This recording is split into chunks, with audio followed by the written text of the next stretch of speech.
What's the position on reparations? Well, I got you. yeah.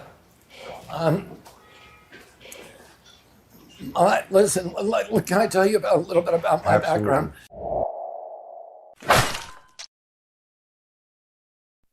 What it do, family? Welcome back to the Church of Black Power. I know you knew we had to talk about this. I know for certain that you all knew that we were going to have to talk about this. So, Robert F. Kennedy Jr. is running for president, and he went on a podcast hosted by Math Hoffa. I believe it's called My Expert Opinion.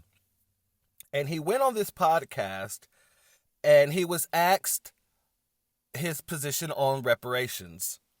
Now, we're going to go through this. I'm going to play the tape. I'm not going to be able to play the video, but I am going to play the sound. And we're going to go through it. I'm going to give you my commentary. But first thing first, anytime a person asks about someone's position on reparations, and the first thing that person does or says is sigh and say, let me tell you a story about my upcoming, or let me tell you a story in general. Biden's known for going off on his story tangents and all this other BS.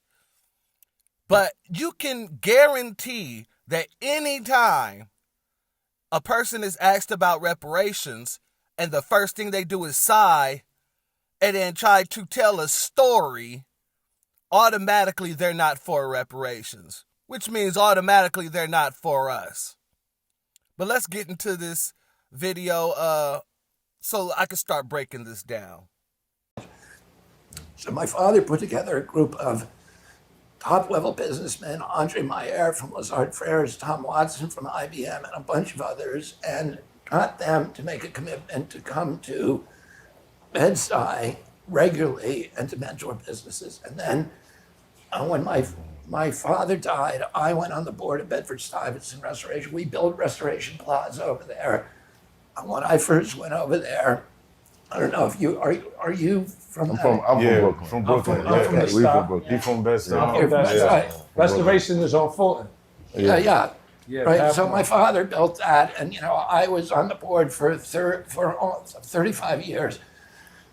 We bought the Pathmark store there when I first went out there. The closest grocery store was 75 blocks, 3 bus rides. So a woman who was trying to feed her kids had to get on 3 buses, get her loads of grocery, climb back on those buses at 75 blocks.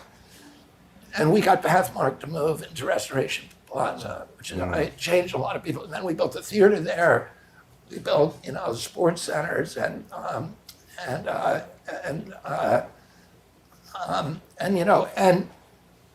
we started giving access to microloans, to grants, to opportunity districts where it would be lower taxes.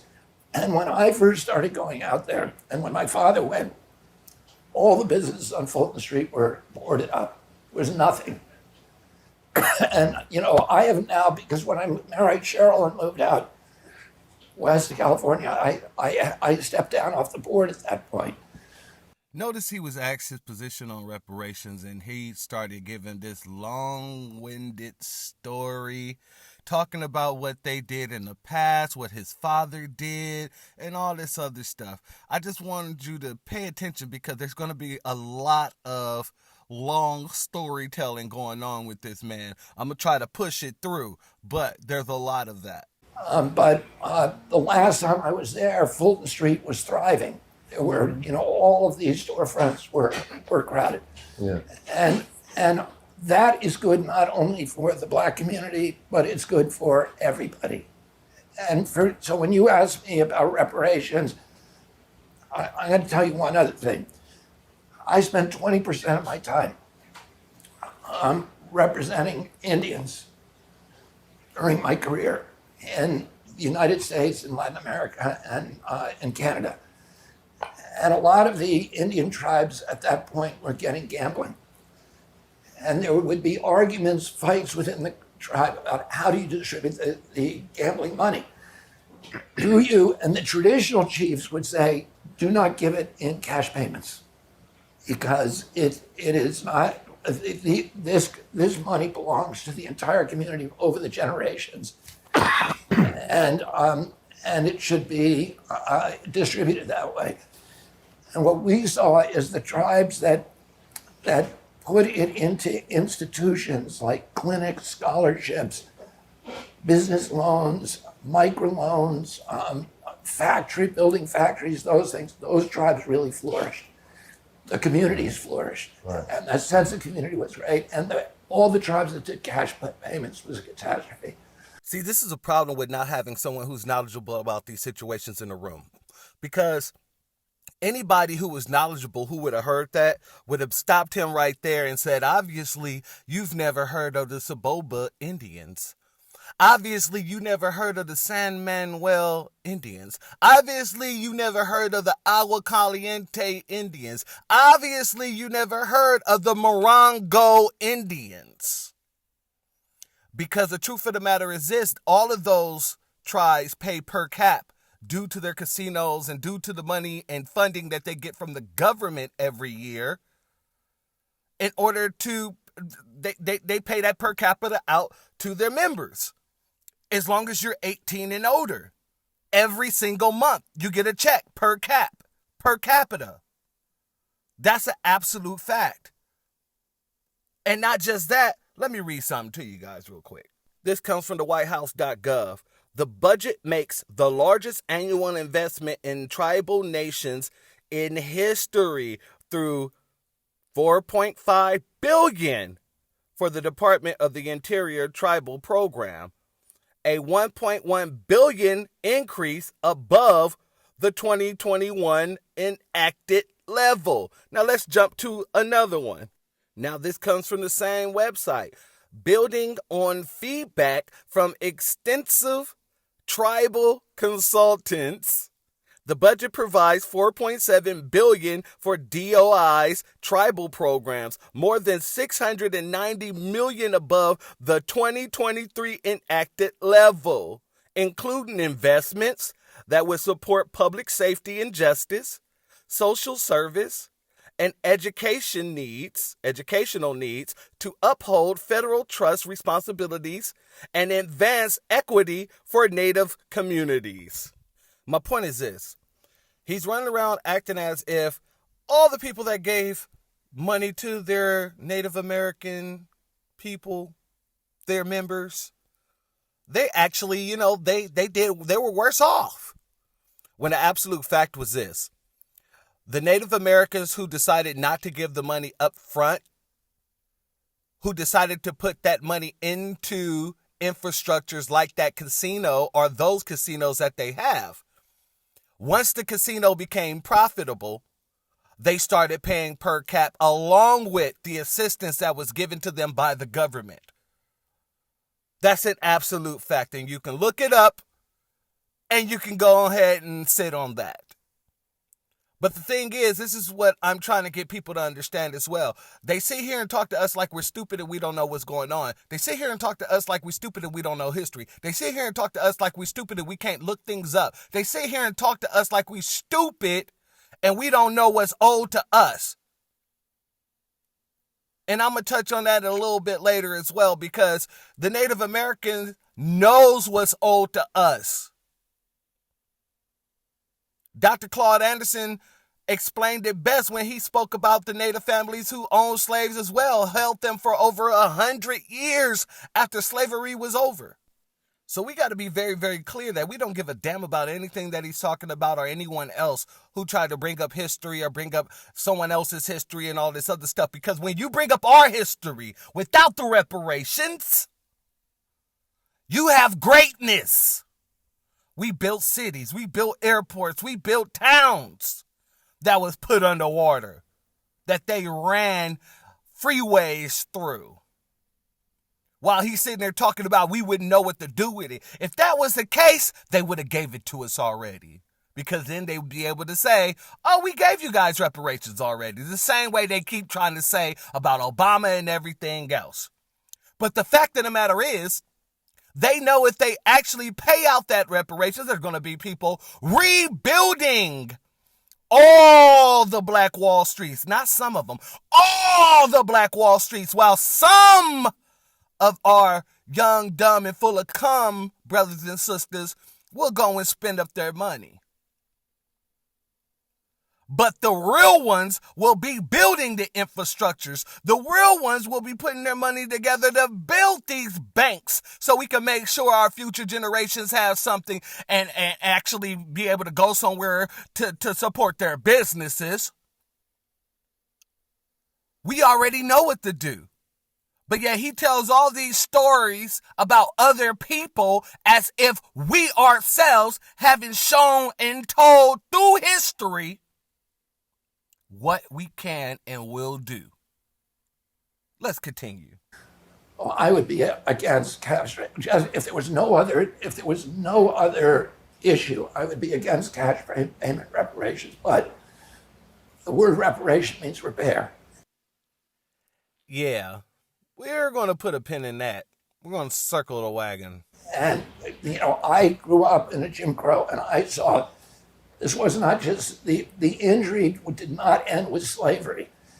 The injury and the deliberate suppression, the institutionalization of poverty in Black neighborhoods is systematic, it's systemic, and it continues today in a million different ways. Yeah, here's another thing. Notice several times throughout this interview that I'm going to be playing, or the clips that I have here from the interview that I'm going to be playing, that he makes it very clear that he understands the plight of Black America. He understands Jim Crow. He understands how slavery has affected our community, how Jim Crow has affected our community, segregation, redlining, all that stuff. He makes it very clear that he understands this. However, his suggestion to how to fix it should show you everything that you need to see about this man. Let's continue. And we need to rebuild the Black communities. And so that, my approach to doing that would be to do it in a way that I think is going to be most effective, which is what we did at Bed-Stuy. We created what we call the Community Development Corporation there, and it is now the model for hundreds of community development corporations around the country because it works. And that it's less likely to contribute to the polarization between Blacks and whites. Right there. What's that rhetoric? That Bernie Sanders, that Democratic rhetoric? It's divisive. It's polarizing. It segregates the country. Yeah. The same talking points that they continue to move on, you get the same talking points from your so-called people that want to work with us and change the so-called country. Your same people are the same people. Let's be very clear about that. It's less polarizing. I hear you, and I hear exactly where you're coming from. This person right here is probably going to be the only person that speaks towards our Black interest. However, we'll talk about that later. Let's move. I hear you, and I hear exactly where you're coming from, but I got to say, with all due respect, we in the Black community, I'll speak for myself, but I think there's other people I speak for too. We in the Black community are not really overly concerned about the feelings of other people who are polarized by the idea of us getting cash reparations back. If that hurts your feelings, that's kind of on you. And right. I'm also, just to continue to circle the wagons, I'm also not really overly interested in what's good for everybody when I start talking about reparations. When we start having that conversation, I'm concerned about what's good for the Black people who have always been systemically behind the eight ball. Right. Due to people who will deny that system even exists. They'll tell you there is no systemic racism. They'll tell you need to pull yourself up by your bootstraps, which don't exist. That's after they've stolen your boots, right? Well, I'm not even wearing boots. So, I completely get what you're saying, and that is one way to do it. But I don't want our financial future, or not even maybe not even financial future, but I don't want reparations contingent on how another group feels about it, or how another group is going to look at it, or get upset about it. Like, I think maybe if we admit to the 800-pound gorilla in the room and what that represents and what it's done and what it's continuing to do, maybe now that it's out on the table, we can deal with it. And maybe reparations won't hurt so bad if we're not trying to rewrite the history. If we're not trying to pretend that these things don't exist, there is no systemic racism, you just need to work harder. You had a black president, so it's not that bad. Like, now notice, you're going to have a lot of people butting in. And literally what they're going to be speaking about, you're going to be seeing the wish-washiness within it. Take a look. maybe if we knock that stuff off, reparations won't feel so bad if you get that we're really just paying back what we already said we were doing. I kind of see it from both sides, but I do agree with Mech, because it's not like slavery benefited us. It didn't. So I feel like in the repair or the reparations of that, there shouldn't be a thought of anyone else and how they feel about it. However, I get what he's saying as far as what works over time, what is going to actually fix the community and not just seem like Christmas for 2 weeks and then it's back to regularly scheduled programming. This is why people shouldn't be speaking when they have no understanding on what they're talking about. First and foremost, this man right here who says, I understand both sides. You don't ever speak like that in a conversation when you're addressing your power. You don't ever tell a person you understand where they're coming from because yada, yada, yada. When the truth of the matter is this, we're owed trillions of dollars in restitution. Do you really believe that they're going to give us trillions of dollars all at one time? Even if they did give us trillions of dollars all at one time, do you really believe it could all be spent in one generation? This is what I'm talking about. We allow people to come in and spew a bunch of nonsensical bull stuff, and then we sit there and say, oh, I understand where you're coming from, instead of calling out and addressing that lie. Because that's what it is. It's a lie. It's a lie.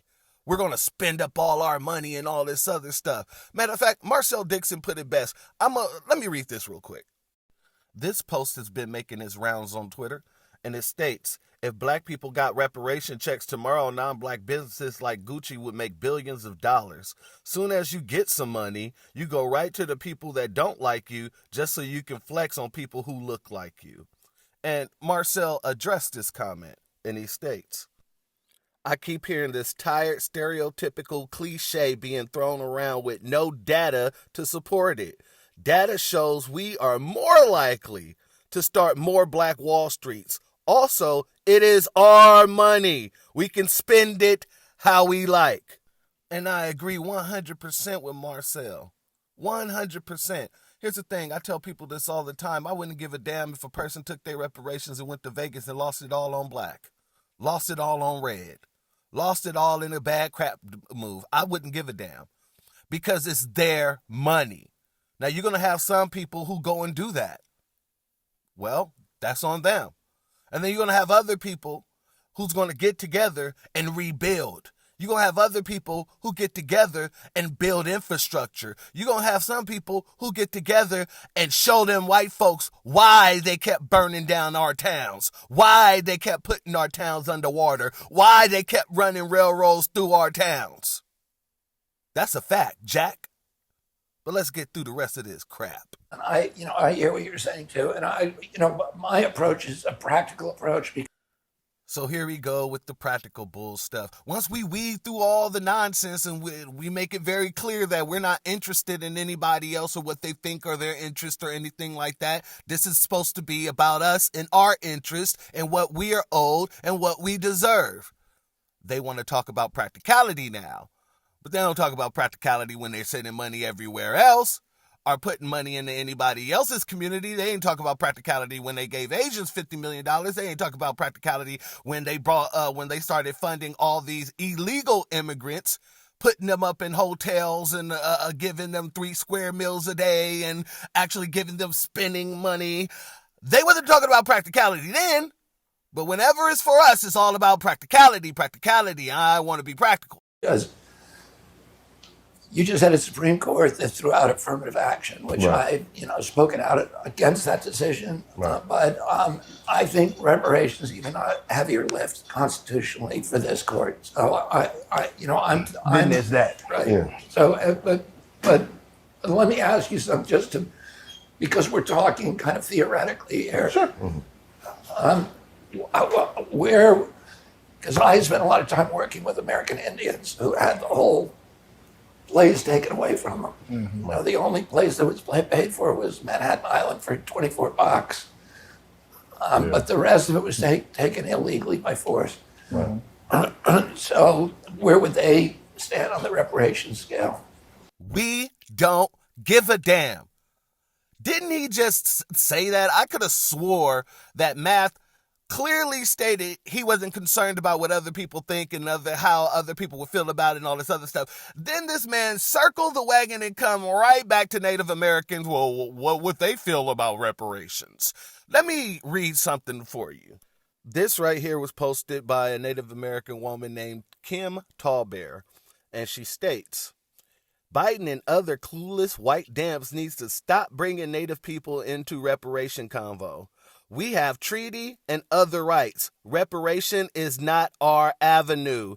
They show their historical and legal ignorance while they try to deflect from black people's demands. And I couldn't agree more, Kim. I couldn't agree more.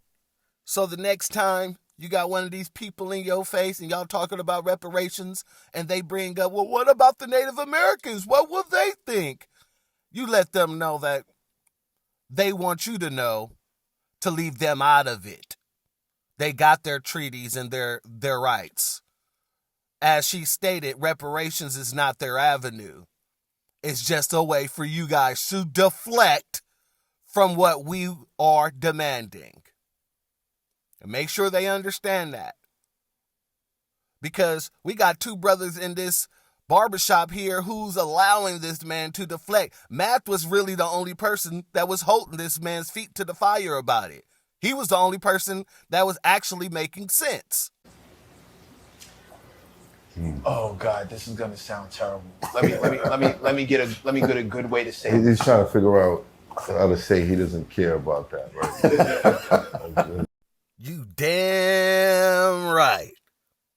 Continue. That's kind of where he's at. Because as much love as I have for Native Americans, as much love as I have for Asian Americans, as much love as I have for white Americans, as much as I can sit here and tell you I have all of the above in my family, and I hug them, love them, fist fight for them, and the whole 9 yards. When it's time to circle the wagons, no one else ever asks this question of other people. Mm-hmm. No one else is asked to think about, how are these guys going to feel if we do this? No one asked the black community how we would feel when the money went to the Ukraine. No one cared. Well, what are the black people going to say? Nobody asked that question. Nobody cared what we thought. Right. Like, no, when Asians got the Stop Asian Hate bill, which I was, hey, stop beating up people just because they're Asian. Like, what are you doing? That's fucking ridiculous. That's retarded. Nobody asked us how we felt about that. So I'm not of the mind to consider other people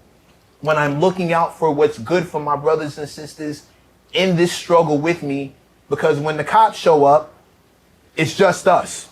When we're being over policed, it's just us. When we're receiving higher sentences, it's just us. Nobody else is jumping in. When we get a treatment plant near our communities, it's just us. When we get pollution, it's just us. When our water's poisoned, when Flint can't get clean water, just us. Nobody else pulls up and says, hey, well, wait a minute. And I'm not saying other people don't support, but right. no one else is being asked how they feel about what's happening to us.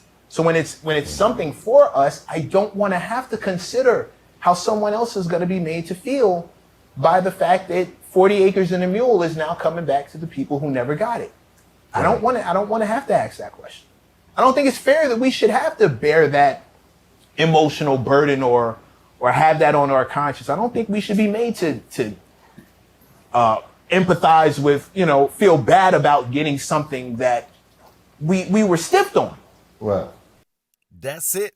That's all. And see, Matt said everything he was supposed to say. He did exactly what he was supposed to do. Hold that man's feet to the fire. And then he gave him nothing but facts to back up why we don't care about anybody else's interests at this point in time when we're speaking about our reparations. But instead of allowing the man to respond, this coon-ass nigga in the back here wants to jump in and save the day, put on his cape for this man and save the damn day. No one else does that. I think. What about the blacks that own slaves? What about them? I'm not, and I don't want to split those hairs either. Like these were people who were living. These were But people. that's a good question. We have descendants of those, which I'm sure we could tell you that they were actually slave owners. This is why dumb niggas need to keep their mouth closed when the adults are speaking. This man brought that up without any type of historical relevance whatsoever.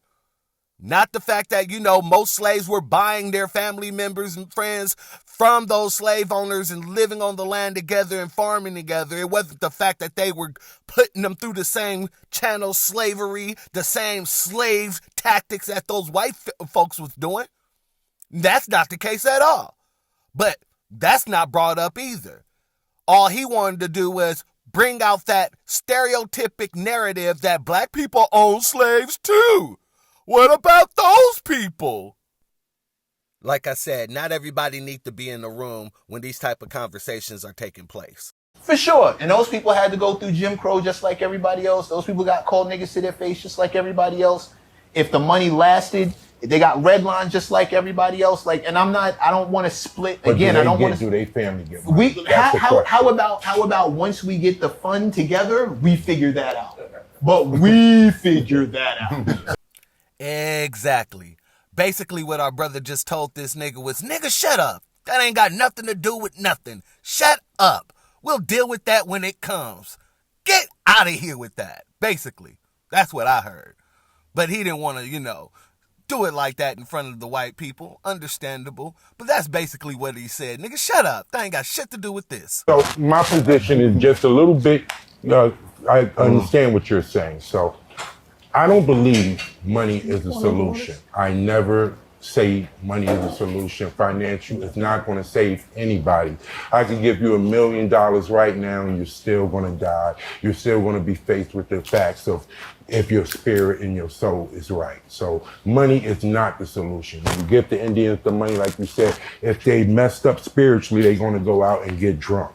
So building back the community, definitely key. But who's in control of that? And like you said, equity, how does that benefit the direct families? Whose mans is this? Whose mans is this? Whose idiot cousin is this? Somebody step up and claim this man. Someone step up and claim this man. Whose idiot friend is this? What kind of idiot statement was that?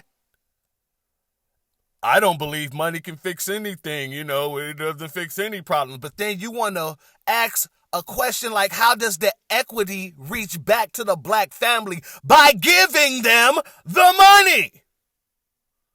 Whose idiot friend is, who even allowed this man in the freaking building? Who did it? Because his statements is idiotic. It's oxymoronic. It is oxymoronic. You say money can't solve people's problems, but then you want to know how the equity will be reached back to the black family. That doesn't make any damn sense.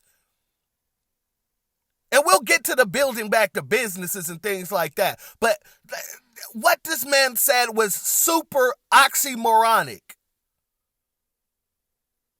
When you hear people speaking like this, pull them to the side and say, hey man, shut the fuck up. Just shut up, because you ain't doing us no good. You ain't helping us out here. If you're not here to help, don't hurt. Just shut up. Well, I mean, the theory is, and I believe that it bears out, when you create businesses that you enrich the whole community. You can look at this barbershop. and the community that it's created in here, through the existence or a grocery store, and how important it is. There's a gourmet deli across the street. If that disappeared, imagine how bad it would be for this community. Because I saw what happened in Bed-Stuy when there was no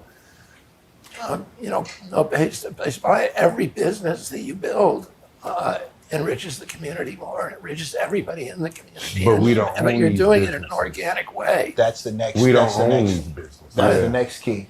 Town is That right. deli Right. store is not owned by us. Right, but what I'm saying is that we need to be fostering the growth of BOPs, right? Black-owned businesses. Gotcha. Yeah, And that's what you were. yeah, that's not talking about. We're including loans and programs to kind of educate people on business and more of that in these communities. Right, I'm assuming. mentorship programs, microloan programs, grant program, opportunity districts where you have, where there's an incentive for outsiders to invest in black startups, BOB startups, and all of those different mechanisms for making these communities hubs for investment and for thriving businesses. All things that you have to what? Repay, pay back with interest. So this man just basically sat here in front of a room full of black men and told them that their reparations should be making other people rich. No, we shouldn't do any cash payments, but we should do microloans and, bring in investors so that we can build the black business structure while you guys are literally falling deeper and deeper into a wealth pit. Oh, no. We shouldn't give you cash reparations. We should make other people wealthier off of your reparations. That's what your reparations should be. Making other people wealthier. And the brother in the back said, well, we don't own any of these businesses. We don't own any of those businesses. That's why you put the cash directly in our hands. Why you sit there talking about, I don't believe giving money directly to people, idiot. See, this is the disrespectful nonsense that they bring to our community and our community only. Let me read one more thing to you guys, and then I'm going to let you guys go. Now, let's look at the criteria for reparations, shall we? Restitution, which should restore the victim to their original situation before the violation occurred. Ergo, restoration of liberty, reinstatement of employment, return of property, return to one's place of residence. And they can't do any of that through loans. They can't do any of that through microloans whatsoever. They can't do that through investments whatsoever. You can't do it. It's impossible. It can only be done if you're giving cash reparations. Because you can't restore the land. We can buy land, sure. You can give us land, sure. But you can't restore our homes because the land that was taken from us have freeways over them, has railroads through them, has water all over it. So you can't do that. Moving right along. Compensation, which should be provided for any economically accessible damage, loss of earnings, loss of property, loss of economic opportunity, moral damages. You can't pay any of that. Compensation is not loans. Loans are not compensation. Let's be very clear about that. Moving right along. Rehabilitation, which should include medical and psychological care, legal and social services. How are loans going to do that? We're going to have to pay that back? How? Moving along. Satisfaction, which should include the cessation of continuing violations, truth-seeking, search for disappeared persons or their remains, recovery, rebuttal of remains, public apology, judicial and administrative sanctions, memorials, and commemorations. Now, you ain't getting any of that through loans. And the fact that he even sat in a barbershop full of black men, looked us in the face, and then said, yeah, your reparations should be making other people wealthier. Because as the coon brother in the back so elegantly put it, we don't own any of those infrastructures. We don't own any of those banks that's going to be giving out the loans. We don't own any of the organizations that you guys are going to put the money or funnel the money through. So why in the hell would anybody just accept that BS that came out of that man's mouth? I won't, and neither should you. If you haven't done it yet, hit the like button, hit the subscribe button, leave your comments on this. Please tell me what you think about this. I would love to hear from you guys. What do you think? Should our reparations be loans, making other people wealthier? I would like to know. The doors of the church are closed. Oh, and before we go, remember, Robert already told you what reparations mean, so he's not ignorant to it. The word reparation means repair.